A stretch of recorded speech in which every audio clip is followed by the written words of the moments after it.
Okay, so this example, if you remember, we covered it as an intuitive example in the first lecture of this entire semester.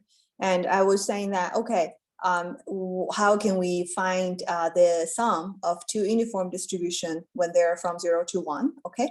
And if you remember back then, I was trying to bring you to the idea of thinking about it into a discrete cases, right? Like you're doing two tosses, I guess, or two rows of dice, like two dices, okay? Both are uniformly distributed from 1 to 6, okay? So then we're talking about the sum of the two, and then you know that it's very likely to be in the middle of the sum, like I think it's 6 and 5 and 7-ish, okay? But then slowly die down when you have a smaller sum or a larger sum, okay? So here we're finally, after I guess, how many weeks by now? 9, I guess, that we're really ready to talk about it more mathematically, okay? So x and y, they're independent uniform, okay? Find the PDF of x plus y. So let's start thinking about using the formula, okay? So the formula, as we know, is, okay, come back really quick here, is we can either, right? Okay, they're independent, so we're on this case, okay? So we can either do this or do this, okay? Whichever, I guess it's fine. So let's just pick one. I'm just gonna pick the dx version, okay? And then let's see how we can put that into practice in this example, okay? All right, so first of all, the range of x plus y is 0 from 2, okay? And then this is important because depending on where z is, which is the sum of x and y, I think the bounds of the integral is slightly different, okay? So let's work out the first one first, okay? So if 0, or if z, the sum of the two is between 0 and 1, okay? So we can do this, okay? So this is generic, okay? This is just a formula that we showed a few slides ago, okay? And then when z is between 0 and 1, okay? So think about what we're doing here. So here, because it's uniform, right? Uniform from 0 to 1, so that constant is 1 here, okay? And then this is also uniform, right? Between 0 and 1, so that's also a constant, okay? So the good news, I guess, is that when you multiply this too, you're still gonna remain the constant 1 when you're doing the equation, doing the integration, okay? However, the important note here is that we care about the range of z because, like I said, we still need to figure out the bounds, okay? So here the bounds are generic, okay? But we need to put into practice into this particular example. So what we are going to get, I guess, like I said, it's gonna be 1, right? dx, okay? So the bounds, let's think about the bounds a little bit.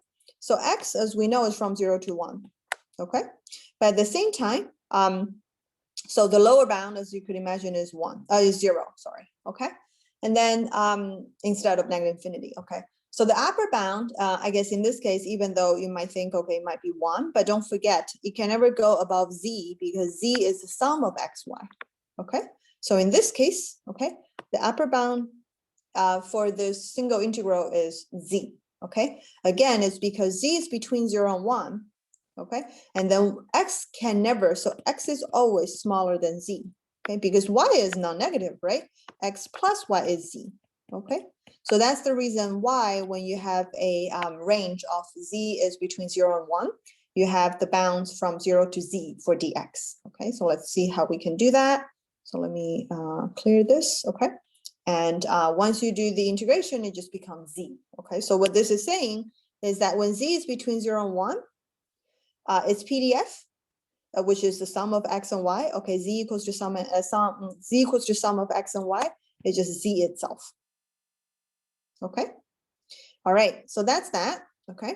And then of course we can also have the other case, right? Z is between 1 and 2. Okay. So in this case, we still start with the generic, right? And then of course here, just like before, we have 1. Okay. We also have 1 over here, okay? And then the rest becomes how to figure out the bounds, okay? So let me do my integral of 1 and dx, okay? So let's think about it. In this case, okay, so z is between 1 and 2, okay? And we always know that x is between 0 and 1 in the first place, okay? And x has to be smaller or equal to z, okay? But at the same time, I guess not only that, but also x plus y equals to z, okay? So let's think about how this plays into how we're gonna decide the bounds, okay? So z is between 1 and 2, okay? Meaning that in this case, we have to figure out, like say, because z is the sum of the two and it can go up to 2, right? But the lower bound is 1, okay? So we should think about that in terms of x, the bounds of x, okay? So I will start with thinking about the upper bound, okay? Because the upper bound, as you can see, because both x and y are between 0 and 1, so the maximum of x is 1, okay? So that's the upper bound, okay? The lower bound in this case is going to be related to z, okay? And let me just show you, it should be z minus 1, okay? The reason is because, don't forget, we not only have 0, like x is between 0 and 1, the sum of x and y equals to z, and then x is smaller equal to z. We also have the constraint of y is between 0 and 1 as well, okay? So when you have a z that is between 1 and 2, the way to think about it is that the lower bound of x, which is one part of z, should be z minus the maximum that y can take, okay? Because x plus y equals to z, okay? So when z is in this range, okay, we know that the upper bound can be 1 for x, okay? But the lower bound cannot go down to 0, okay? Because imagine if your x is 0, okay? So that makes y to be 1 and 2, which is not possible under the question, right? So we need to think about when y takes its maximum, which is 1, and then that leaves us to have at least a x value starting from z minus 1. Okay, so that's the reason of why we're doing this. Okay, and then if you do the math, it becomes 2 minus z. Okay, so you might be wondering, how am I supposed to know at the beginning of how to think about the breaks? Okay, like say, I know z is between 0 and 2, but why do I break in the middle? Okay, so this is where I think you might want to be a little bit thoughtful and also careful about how you think about the range of x. Okay, like I said, in this case, because both of them having the same uniform, okay, and then we break it into these two cases, because when z is between 0 and 1, our x cannot go up to z, can only go up to z but not go beyond z, right? That's why we know that in this case, the bound, okay, of the bounds for x is from 0 to z, okay? However, when the sum of the two becomes from between 1 and 2, okay, then the story changes, right? This is the case that your maximum, okay, of x can go up to 1, okay, but the minimum cannot go below z minus 1, because otherwise you cannot achieve the sum to be something between 1 and 2. Okay, so this definitely requires practice, okay? So I'm sure that once you go through this and then when you do some more exercises, things will become a little bit clearer. And just to bring us back to what I was talking about in the first lecture, if you remember, okay? So back then, I was showing you a triangle, right? And then we were not too clear about what fx is, but now we know, right? Fx is the PDF of x, okay? And so if you graph this result, okay? Specifically, okay, what you're doing over here is that you're having a z equals to x line, right, which is the 45-degree line going up to 1, okay? But then you're gonna start to decrease, right? This is 2 minus z, okay? So this is the PDF when you're working with this z. Okay, so just to yeah, keep in mind, I guess it's also good to think about it graphically. Okay, and in this case we can. And this another reason I brought this up, not only to refresh your memory from the very beginning of the semester, but also just think one more time about why we break this break the whole 0 from 2 range into the 2 subranges. Okay, because as you can see clearly, it affects how x can behave. Okay. All right, so lastly, once you figure all of this out, you should write it out formally, okay? So the sum of x and y is a step function, okay? Meaning that, well, if z is between 0 and 1 is z, okay? If z is between 1 and 2 is 2 minus z, and then if it's 0, if it's not within this range at all, it's gonna be 0. So try it out yourself, okay? You can even start thinking about like other types of sum of uniform, okay? So here we have both of them to be from 0 to 1, so we have this natural middle point of breaking it, okay? But what if I have a uniform from 0, 1 and another uniform from 0, 2? Okay, so we know that in that case, the sum is 3, right? But then how are you going to do the break? I guess will just be something really important for you to think about. All right, so there are many other results, okay, about some independent random variables depending on what the random variables are. So here we're showing you the results, and you can refer to the textbook to see how you can prove all of them.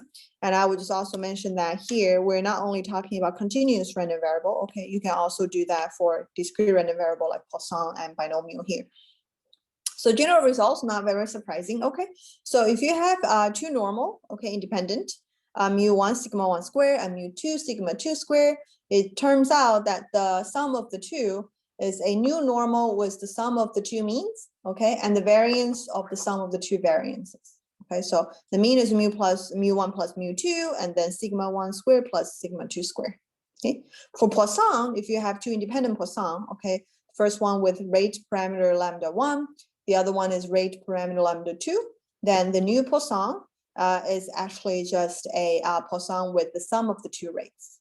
Okay, so like I guess intuitively to think about it, remember Poisson is thinking about counts, right? Occurrences of things. Okay, so if you have a rate of like occurring with rate lambda 1 for x and then lambda 2 for y, if you now think about the sum of the two counts, right? So it becomes this, like it becomes a Poisson in this case where the rate is the sum of the two rates. Okay. The last one is binomial. Okay, so again we have to assume that they're independent. And another thing you notice that we need to have the same p. Okay. In this result, okay, the same success probability. So what this is saying is that the first random variable is having ny number of trials, okay, that's for x, and then for y you have n2 number of trials, okay. So if you're thinking, remember binomial is giving us the counts, right, of the number of successes out of a fixed number of trials. So when you do the sum of these two, it becomes another binomial, okay, where we still have the same success probability, p. Okay, so that's very important, and that's why you need to have both of them the same. Otherwise, when you add them up, it doesn't really make sense. The other one will be that the total number of trials becomes the sum of the total number of trials. Okay, so this hopefully intuitively also makes sense. Okay, like remember the first one is counting the number of successes out of this. The other one is counting the number of successes out of the second. So if I'm curious about the number of successes in two experiments, okay, then, and both of them having the same success probability for a binomial distribution, then my sum, x plus y, should really just be a new binomial distribution with n1 plus n2 total number of trials, but then the same success probability as both of them before. Okay, so check out the textbook. They have really good detailed derivation, and I think that will be really useful for you to get into the details and then the practice as well. So to recap, okay, we were talking about x and y, right?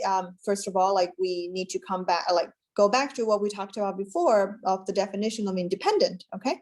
And so this is a recap in some sense more for the part 1 of chapter 6, okay? So when they're independent, and then the CDF, right, becomes, the joint CDF becomes the product of the two, and then for PMF or PDF, the joint becomes the product of the two. Okay, and then what we covered just now is that if they're independent, then you know this result, okay, of getting the sum of the two, okay. But of course, you can also do the other one, okay. I'm just gonna write it out so we are on the same page. So z minus y, okay, and then you have fy y dy, okay.